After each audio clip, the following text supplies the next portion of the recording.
2018 का UEFA champions league quarter final Juventus versus real Madrid का match चल रहा था। मैच के 64th मिनट में क्रिस्टियानो रोनाल्डो ने फुटबॉल के इतिहास का एक ऐसा गोल मारा जिसे गोल ऑफ द सेंचुरी कहा गया, एक बाइसाइकिल किक गोल। लेकिन उस पल को लेजेंडरी बनाने वाली बात सिर्फ ये गोल नहीं थी, बात थी उस भीड़ का रिएक्शन जो रोनाल्डो का दुश्मन था, यानी कि रोनाल्डो की ऑपोजिट टीम वाली कंट्री। भले ही वो उसकी ऑपोजिट टीम वाली थी, लेकिन फिर भी वो गोल इतना तगड़ा था कि वो भी रेस्पेक्ट में खड़े होने पर मजबूर हो गए। जी हाँ, जुवेंटस के फैंस जिनकी टीम रोनाल्डो के गोल से पीछे हो गई थी, उन्होंने उसी गोल को स्टैंडिंग ओवेशन दिया। ये एक भरे जंग के बीच में दिया गया सलाम था। जब सामने वाले की शॉट इतनी शक्तिशाली हो और उसमें इतना मेहनत, इतना पैशन भरा हो कि दुश्मन भी उसे देखकर खड़ा हो जाए, तो समझ लो कि मर्द की असली पहचान वही होती है जिसे दुश्मन भी इज्जत देने पर, सलाम ठोकने पर मजबूर हो जाए।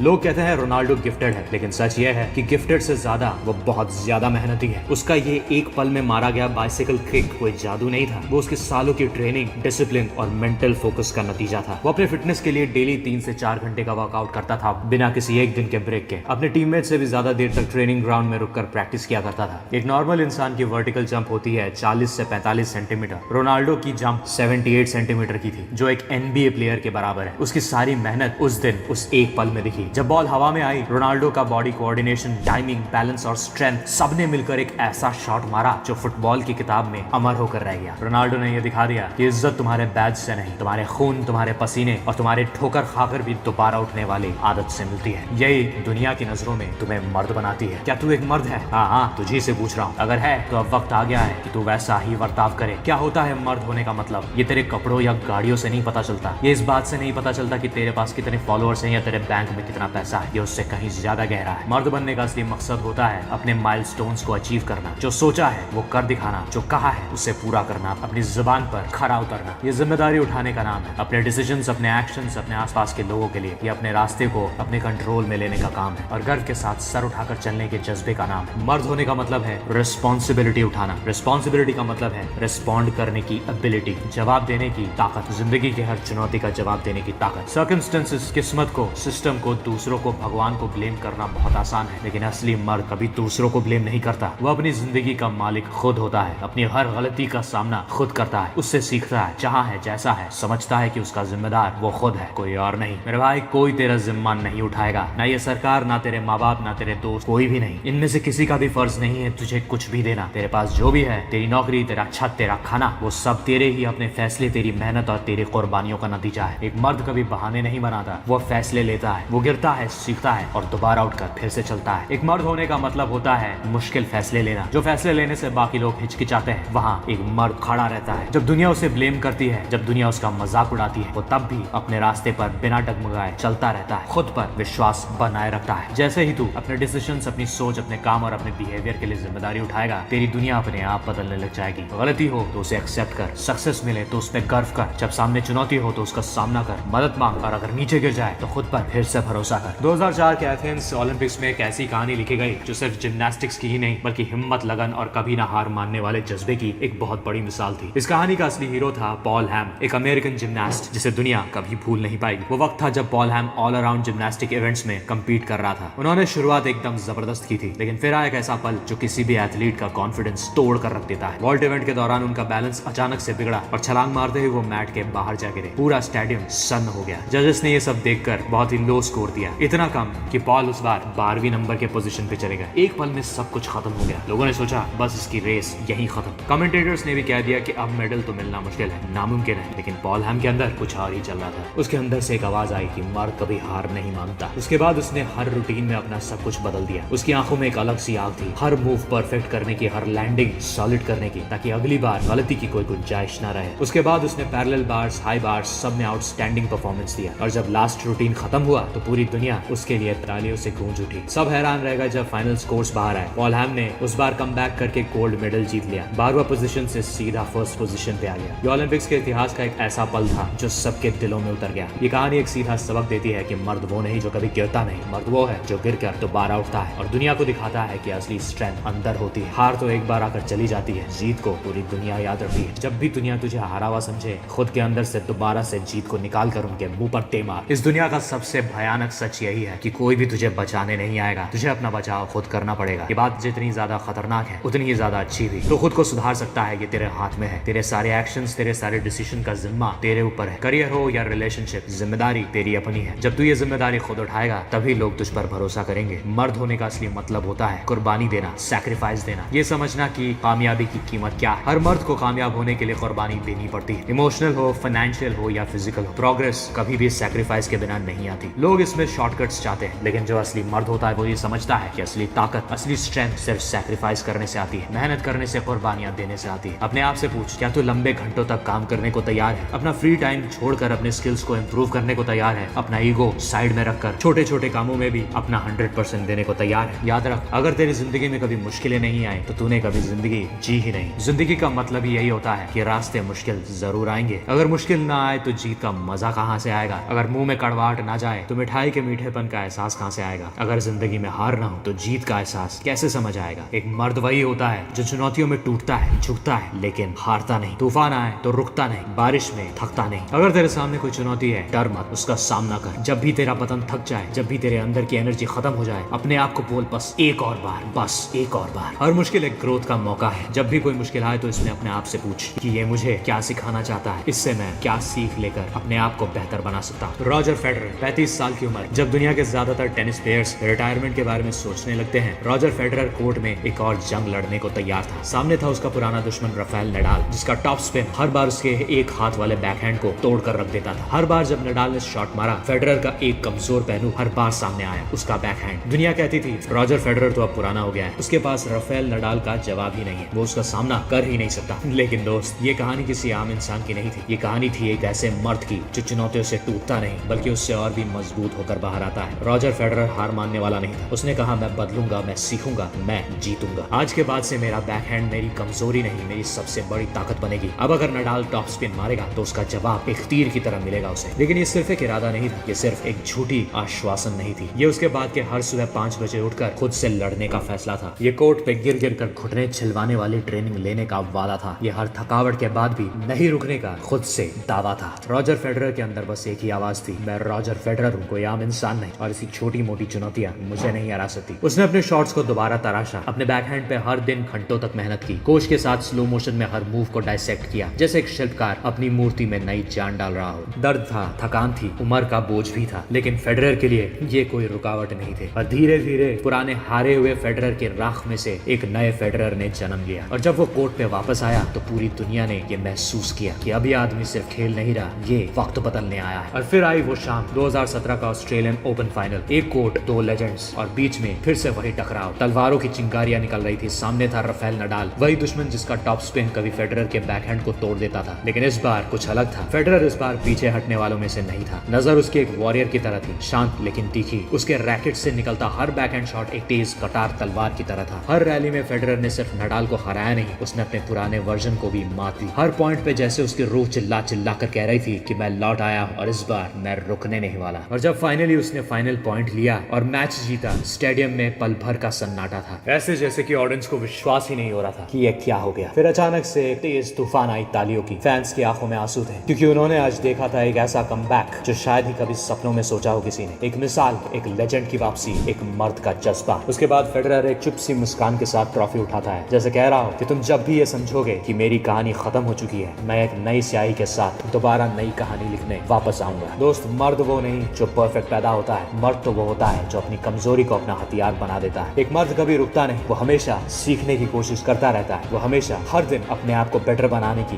गरज में जीता है। आखिर में सवाल यह है कि तेरे जाने के बाद ये दुनिया तुझे कैसे याद करेगी, तेरी लेगेसी क्या होगी। और दोस्त, लेगेसी सिर्फ पैसा या प्रॉपर्टी नहीं होती। लेगेसी तो होती है कि तूने लोगों की जिंदगी में क्या फर्क पैदा किया, तूने इस दुनिया को बेहतर कैसे बनाया। मर्द वही होता है जो लंबा सोचे, अपने आज की खुशियों को छोड़कर भविष्य के बारे में सोचे। मर्द बनना एक सफर है, हर दिन के डिसीजंस का, खुद को बेहतर बनाने का, जिम्मेदारी उठाने का, सैक्रिफाइस देने का, डर का सामना करने का और दूसरों को रिस्पेक्ट देने का। तू एक मर्द है, इसीलिए अपनी कहानी खुद लिख और इस दुनिया को दिखा दे कि तू आखिर किस मिट्टी का बना है। पहला कदम आज उठा और दोबारा कभी पीछे मुड़ के मत देख। जब अंधेरा छाए और सारे दिए बुझाए, तब जो खुद रोशनी बनकर सामने आए, वही असली मर्द कहलाए।